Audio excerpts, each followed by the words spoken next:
Régis Pinchot, né à Arvida, au Saguenay, province de Québec, huitième d'une famille de 13 enfants, avec Lomère et Dorilda comme guide spirituel et guide de vie. Lomère était le nom de mon père. C'était un homme fondamentalement tranquille. À l'école secondaire, c'est là où tout ça a commencé.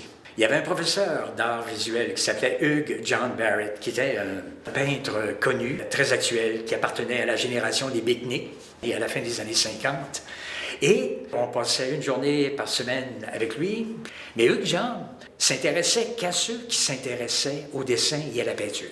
Nous, c'était le bordel dans sa classe, puis on était quelques-uns, mais vraiment très intéressés par ses enseignements.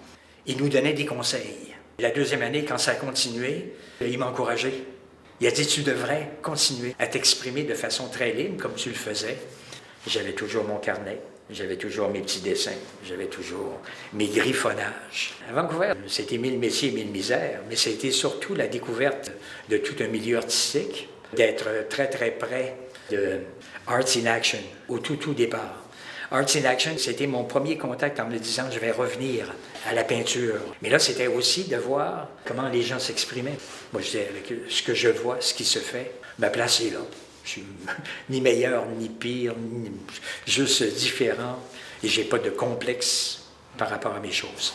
L'année avant la pandémie, j'avais toujours une toile qui était à côté de moi. Je travaillais une heure et demie pour Vision Ouest, pour les choses que je faisais, les organisations que je montais, les spectacles et tout, le cinéma. Et quand je me levais, je dessinais. C'est quand même un monde de confusion. C'est de la mer qui éclate. Mais dans chacune de mes toiles, j'ai un personnage. Ce personnage-là, il abaisse comme un rideau. Et il y a une vision sur ce qui se passe. Ça fait 6 ans, 7 ans. Où la difficulté à revenir au travail est extrêmement difficile. Et je pense à faire ce que je fais maintenant de façon intensive. Et quand elle est arrivée à la fin du mois d'août cette année, un avis d'éviction. Là où on avait un appartement pour recevoir les amis, on avait surtout un entrepôt où toutes nos choses étaient entassées. Et au fur et à mesure que je vidais la maison et je regardais un mur vide, puis je disais, c'est trop triste.